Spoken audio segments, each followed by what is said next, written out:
For years they slept in separate rooms, and no one at Ashford Manor ever spoke of it out loud. The house stood against the cold winter, like it was holding its breath. Snow clung to the stone walls, and weak daylight slipped through tall windows that had not seen warmth between two hearts for nearly 7 long years. It was 1878, and silence ruled the manor with quiet power. Elone, Duchess of Ashford, stood by the window in her sitting room, watching pale light crawl across the frozen land. Her gloved fingers rested on a porcelain teacup that had gone cold. She did not drink it. She rarely did. She was waiting, though she no longer knew for what. Waiting had become her life. She waited every morning when she woke alone. She waited through afternoons as servants passed her door with careful eyes. She waited every night when she heard his footsteps in the hall, holding her breath until they moved past her room and faded toward his distant chambers. At 32, she felt like a ghost inside her own marriage. Her marriage had never been about love. Alaric Winford, Duke of Ashford, needed a wife of good name and proper blood. Elone, the daughter of a modest earl, had been suitable. The wedding had been grand and proper, held in London before rows of watching eyes. She had worn white silk and felt nothing but the weight of duty. He had spoken his vows in a calm voice that never warmed for her. She had answered as expected and kept every promise since. She managed the household without complaint. She hosted when required. She moved through the manor with quiet grace, speaking little, asking for nothing. No child had ever come, and though no one said it aloud, the blame rested on her shoulders. The Duke showed no interest in changing their distance. Separate rooms became custom. Silence became law. A knock pulled her from her thoughts. Claribel entered, the housekeeper's niece, young and kind, with steady hands and a gentle presence that Elone trusted. She brought the post and news of Christmas plans. Lady Maud, the Duke's aunt, suggested fewer candles, fewer dishes, fewer signs of joy. Elone understood the meaning without it being said. Be smaller, be quieter, be grateful. Claribel hesitated before adding one more thing. Lord Theodoric was coming for Christmas. The Duke's brother had been gone for years after a scandal. He was everything Alaric was not. Where Alaric was cold, Theodoric was warm. Where Alaric held distance, Theodoric reached out. His return would draw attention, and attention was dangerous in a house built on restraint. That evening, Elone returned to her room as she always did. A book lay open in her lap, unread. The fire burned low. Darkness pressed against the windows. She wondered, not for the first time, if her body even remembered what warmth felt like. Down another corridor, Alaric received the news of his brother's arrival. His jaw tightened. His hand gripped the pen too hard. Without knowing why, he rose and walked toward Elone's wing. He stopped outside her door. He did not knock. After a brief moment he turned away. Some distances felt safer unbroken. Days passed, and Christmas drew closer, the manor filled with pine scent and quiet order. Elone spent her hours in the library, surrounded by books that did not judge her silence. Claribel spoke to her of small things, of kitchen gossip, of preparations for Theodoric's room. Once, Elone asked if the Duke ever spoke of his brother. Claribel said only that they had been close once. Lady Maud arrived before Christmas, sharp as ever, wrapping criticism in concern. She commented on Elone's paleness, her quiet nature, her lack of cheer. "Smile more," her words demanded without saying it. That night, Claribel brushed Elone's hair and spoke softly. The servants worried when a lady became too quiet. Quiet often meant something inside had broken. Elone said nothing, but her heart beat faster at the truth of it. Christmas Eve arrived with wind and carriage wheels on frozen ground. Guests filled the manor, and warmth returned to the rooms in candlelight and conversation. Then Theodoric arrived, late and laughing, easy where others were stiff. He embraced his brother, spoke freely, smiled often. Elone watched from her chair, unseen as always. Later, Theodoric found her and spoke to her kindly, too kindly. He saw her in a way no one else had for years. His words unsettled her, not because they were improper, but because they were true. That night, exhausted, Elone lay in her bed alone. The house settled into silence. Thoughts pressed in from all sides, and when sleep finally came, it brought truth with it. She dreamed of endless corridors and locked doors. She dreamed of calling out across distance. In her dream, she spoke his name, not softly, not politely, but with all the longing she had never allowed herself to feel. Alaric. Down the hall, the Duke lay awake in the dark. Somewhere between sleep and waking, he heard it, her voice, his name, filled with sorrow and need. His heart began to race. For the first time in 7 years, Alaric Winford rose from his bed and walked toward his wife's door. Alaric stood in the doorway, with the candle shaking slightly in his hand. The light fell across Elone's bed, across her pale face damp with tears, across the hands stretched into empty space beside her. She was still asleep, caught between dream and waking, her lips moving softly as if the words were being pulled from somewhere deep inside her. "Alaric," she whispered again. The sound struck him harder than any accusation ever could. He had faced Parliament without fear. He had managed estates, debts, and men with steady control. Yet standing there, unseen, listening to his wife call his name in her sleep, he felt something inside him break open. He took a step forward, then another, careful not to wake her. This room, which he had avoided for 7 years, felt painfully intimate. Everything in it spoke of quiet endurance.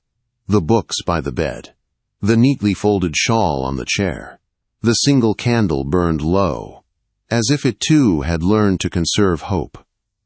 She stirred, her brows knitting as if the dream troubled her. Her eyes opened slowly, unfocused at first. Then she saw him. For a heartbeat, neither of them moved. She did not sit up. He did not speak. The moment balanced between reality and dream. "You came," she said softly, her voice thick with sleep. He could not answer. Words failed him. He had built his life on restraint, on control, on never saying more than was required. Now all of that discipline deserted him. She blinked, confusion slowly giving way to awareness. Color touched her cheeks. She pulled the quilt higher, suddenly conscious of his presence, of the impropriety, of the distance that had always existed between them. "My lord," she said, attempting to sit. "Do not," he said quickly, and the urgency in his voice surprised them both. He steadied himself and spoke again, more quietly. "Please." She remained where she was, watching him with guarded eyes. The dream still lingered in her expression, hope mixed with fear, as if she expected him to vanish if she blinked. "I heard you," he said at last. Her breath caught. "Heard me?" "In your sleep," he continued, "you called my name." Silence stretched between them. Not the practiced silence of years past, but something fragile and exposed. "I am sorry," she said, the words automatic, learned from years of apologizing for things that were never her fault. "No," he said firmly. "Do not be." He took another step into the room, then stopped, as if unsure how close he was allowed to come. "I did not realize," he said slowly, each word costing him effort. "I told myself many things. That distance was respectful, that silence was safer, that I was sparing you from disappointment." Her hands clenched in the bedding. "You spared me nothing." The truth of it hung between them. "I see that now," he said. "I see what I have done." She looked away, tears slipping silently down her temples into her hair. "Seeing now does not give me back the years." "No," he said, "but it may give us what remains." She laughed once, quietly, without humor. "You speak as if this were a matter of accounts and estates." "I speak as a man who has been a coward," he replied. That word, spoken so plainly, made her look at him again. She searched his face, looking for mockery, for coldness, for distance. She found none. What she saw instead frightened her more. Vulnerability. "I do not know how to undo this," he said. "I only know that I cannot return to my chamber tonight and pretend I did not hear you. I cannot unknow what your silence has cost you." Her voice trembled. "And what of tomorrow? What of the eyes in this house? The rules we live by?" "I have lived by rules all my life," he said. "They have brought me nothing worth keeping if they require your loneliness." She said nothing. Hope was dangerous. She had learned that lesson too well. He moved closer to the bed, slowly, giving her time to pull away if she wished. She did not. He stopped close enough that she could see the tension in his jaw, the effort it took him simply to remain there. "I do not ask you to forgive me," he said. "I ask only that you allow me to try." She studied his face. This man who had been her husband in name only, this stranger whose distance had shaped her every day. "Trying will hurt," she said. "Yes," he replied, "but so has not trying." Another silence followed, softer now. She nodded once, barely. That was all the permission he needed. He reached out, hesitated, then gently covered her hand with his own. She did not pull away. Her fingers were cold. "I will not leave you alone again tonight," he said. Tears spilled freely now. She turned her face away, overwhelmed by the simple weight of his hand, by the warmth she had forgotten she missed. "Stay," she whispered. He did. Morning came too quickly. Dawn light crept through the curtains, pale and uncertain. They had not slept much. They had spoken little. But something had shifted, fragile and real. When Alaric left her room at last, it was not with relief, but with resolve. The household noticed the change at once. Orders were given, rooms were rearranged, servants exchanged glances. Claribel watched with quiet hope. Lady Maud watched with sharp suspicion. Theodoric watched with knowing eyes. By evening, whispers filled the corridors. At dinner, the Duke barely touched his food. His attention returned again and again to the woman seated across from him. Elone felt his gaze like warmth against her skin. It unsettled her, and yet she did not look away. Theodoric rose with his glass, his voice calm but deliberate. His words cut through the room like truth through silk. When Alaric stood and asked for a private word with his wife, the room froze. Elone's heart pounded as she rose. This was no dream now. This was choice. He led her toward the chapel, candlelight spilling into the corridor, and for the first time in 7 years she walked beside her husband, not behind him, not apart from him, but with him. And the house of Ashford held its breath once more, waiting to see what would be reborn in the light. The chapel doors closed behind them, muting the sounds of the dinner beyond. Candlelight flickered against stone walls worn smooth by centuries of prayer.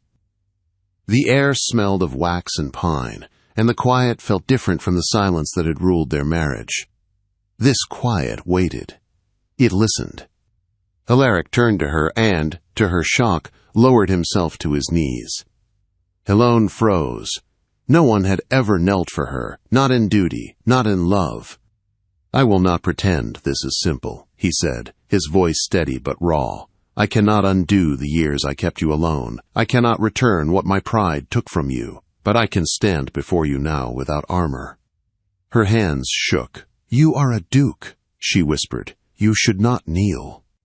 "I am a man," he answered. "And I failed the woman I vowed to honor." Tears slid down her cheeks, unchecked. She had imagined this moment in 1,000 quiet ways, and none of them felt as real as this. "I heard you call me," he continued, "not as a title, not as a duty, but as a truth. I have spent years hiding behind silence because I was afraid of wanting what I could lose. I see now that in avoiding loss, I created it." She swallowed hard. "I learned not to hope," she said. "Hope became dangerous." "I know," he replied, "and I will not ask you to give it freely, only to let it return slowly if it will." He reached for her hand, waiting. When she placed it in his, the contact felt almost sacred. "There will be no more separate rooms," he said, "no more doors between us. If you will allow it, I want a marriage that is lived, not endured." Her voice barely carried. "And if I cannot become what you want?" "I do not want a performance," he said. "I want you as you are." Something inside her finally gave way. She stepped closer, and he rose to meet her. Their first true kiss was gentle, uncertain, and full of 7 years of unshed grief. It tasted of salt and forgiveness, and something fragile but alive. Behind them, the candles burned steady. The change did not happen all at once. It unfolded. In the weeks that followed Christmas, Ashford Manor softened. Doors once kept closed stood open. Morning light found them sharing breakfast. Evenings ended not in separate wings, but in shared quiet. They learned each other in small ways. The sound of his laughter when unguarded. The way she touched books as if they were old friends. The way silence no longer hurt. The servants noticed. So did the guests.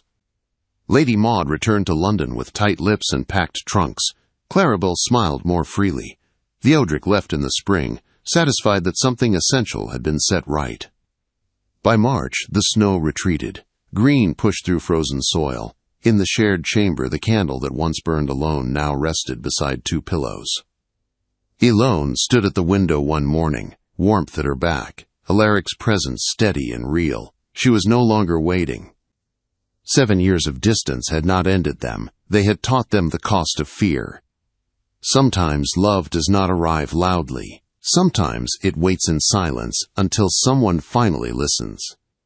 And at Ashford Manor, 2 hearts learned that it is never too late to cross the distance, if one dares to take the first step.